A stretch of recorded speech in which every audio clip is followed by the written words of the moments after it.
oil. Who better than the oil minister himself? Manisha is in conversation. The India Energy Week, which is currently underway in Goa, Manisha has the Petroleum Minister Hardeep Singh Puri with her. Manisha. Well, thank you so much for that. And it has been a very, very amazing India Energy Week. Bad throat, sorry for that. Minister Puri, thank you so much for joining us live on CNBC TV18. First of all, I'm very curious to know what really conspired on the PM Energy Roundtable yesterday in Delhi. You know, the PM has been meeting global CEOs for many years. In fact, whilst this is the 4th edition of the IEW, the roundtable, this was the 9th edition. So he meets the global CEOs. And a unique feature of the roundtable is that these are captains of industry, very big companies. You know, they are the majors, you know, I would say, from across the world. They get an opportunity to hear from the chief executive, the Honorable Prime Minister, directly what his vision is. In this case, he had set out the vision, the opportunity in his inaugural address to the India Energy Week the previous day. And where he talked about an overall $500 billion opportunity in the sector, $100 billion in E&P. But also, I think what characterizes this forum is the frank talk that takes place. Sure. And I think the point that was made from our side was that what the CEOs say is not only registered, but it resonates in the decision-making consideranda. You know, let me give you an example. Okay. Many years ago, I've only been here with this portfolio for 5 years, but look at what we've done. I mean, a lot of our collaborators said we didn't need production sharing agreements, we needed revenue sharing agreement. Some people said no production, you know, you soak it in.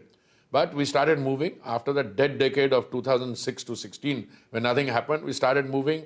We went from production to revenue sharing.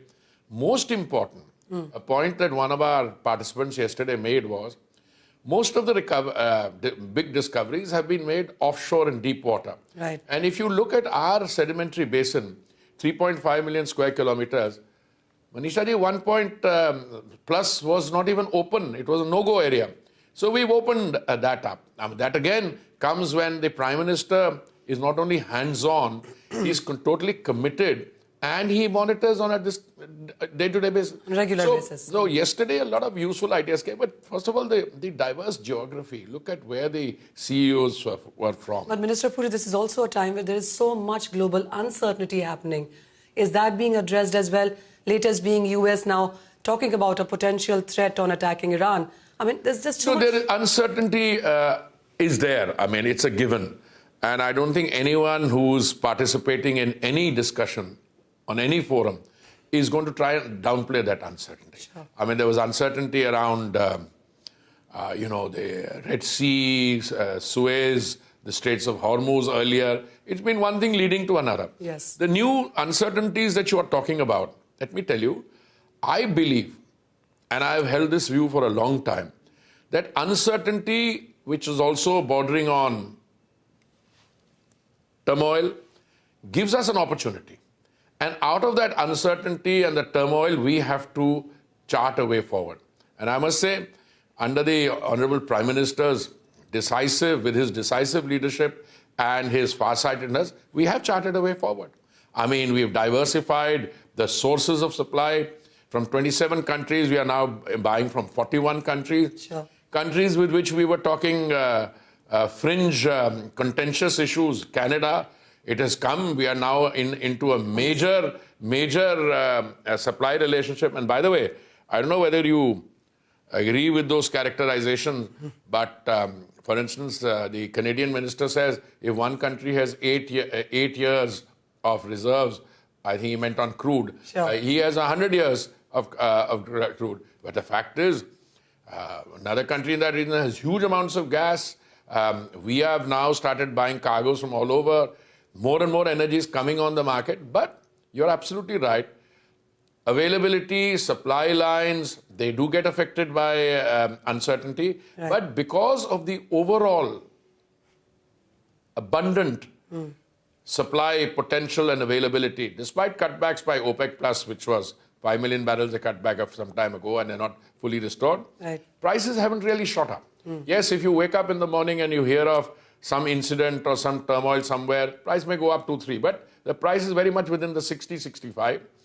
And I can tell you, not only the interaction that was held by the Honorable Prime Minister with the global CEOs, the discussions here at IEW, the contracts which have been negotiated, the fact that the President of UAE came. Yes. We are looking at a more intensified, a more comprehensive relationship.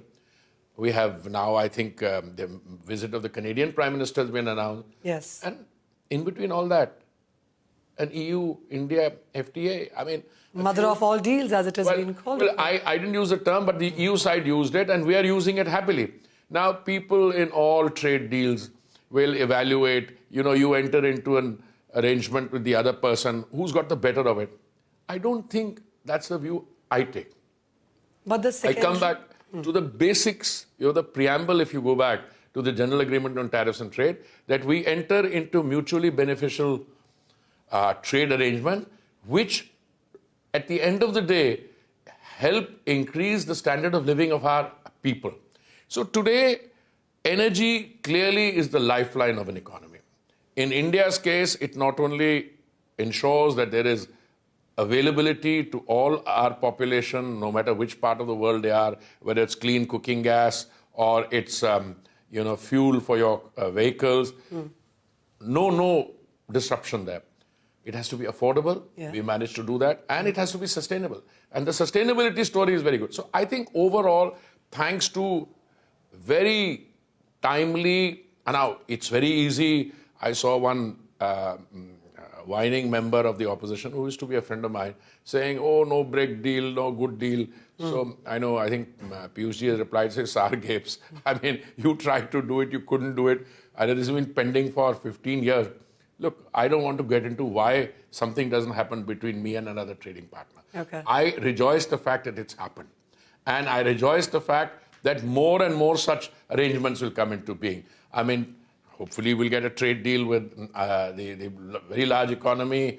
Hopefully, Australia, Canada, we already have an arrangement with the UAE, with other countries we had with EFTA. Now that's been enlarged to EU27.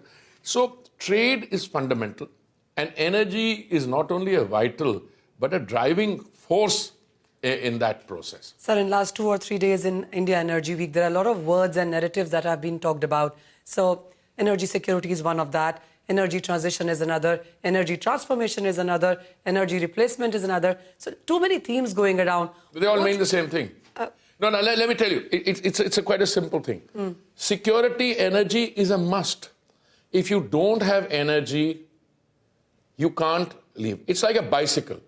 You can't, you're pedaling, you're going forward. And you need energy to bicycle. The bicycle doesn't move on its own. Or even if it has an electric bike, it has some source of power. The minute you stop, you fall.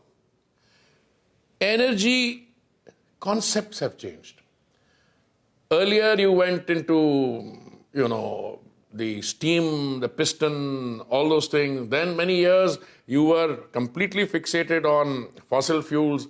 Then there was a bright guy who came around in one of the companies, I think it was Shell, who in 1976 said that energy, crude will peak by 2000. By peak, I mean that after 2000, there'll be no need for this thing. Instead of increasing, it'll go down.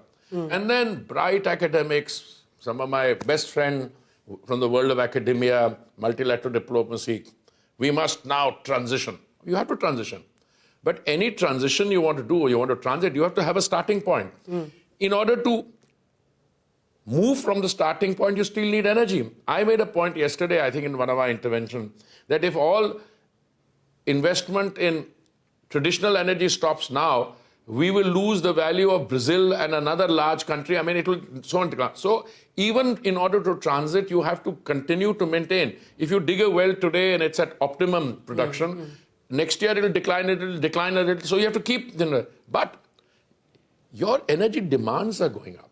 All these data centers, all the air conditioning, somebody made a estimate during the opening sentiment, what 5 billion air conditioners, one air conditioner every second. It requires energy.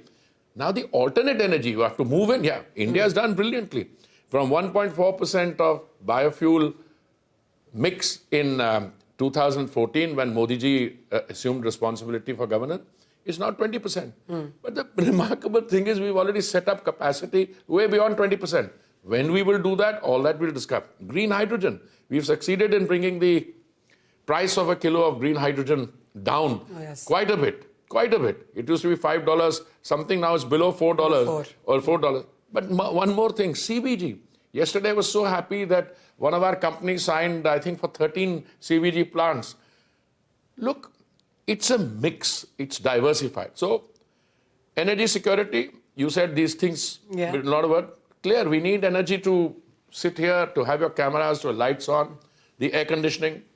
You need energy transition, because at the end of the day, we want to leave the planet better, in a better shape than we inherited it, which will mean transition to green energy. My own view is that green hydrogen is the way, energy which will be the wave, the future wave. I hope so. But we have to bring the cost down. CBG, natural gas, it's very big. It's the link fuel, because cylinder gas is still the product of a refinery. I must do that because my 33.3 crore household connections, which is our population, they deserve it, and they're getting it at very reasonable prices. Natural gas through a pipeline also is becoming more available. We have 25,500 kilometers operational of pipeline. And green hydrogen. You saw a green hydrogen bus here, green hydrogen drone. So all these things mean the same thing. I mean, it's not same thing. They mean different thing. They're part of a package. I also heard you say yesterday that by 2050, 10% of global demand would come in from India. How are we looking at that mix? I didn't say, I think somebody more senior to me, PM, made the statement in terms of the... See, first of all, in the next 2 decades... 85% of import dependence. Are we looking at dependence? But our ENP is going up. No, if you get major fines, I mean, one of the things I'm very encouraged about is that the Prime Minister's instructions to us and what has come out in his Samudra Manthan, which I think is brilliant, that we'll be digging hundreds of wells. And now, look, that area, I'm giving you 2 areas. One is Andaman and Nicobar. What is, you can see the situation. It's the same ocean which comes from Indonesia up to Myanmar down. Everywhere we bud a well, we get oil. It's a question of how strong when you do your mapping there. You know, in Guyana, they dug 46 wells, each costing $100 million. It's on the 47th that they got oil. So we have just started. And, you know, as I said, we had a dead decade. You know, ONGC, which is doing very well.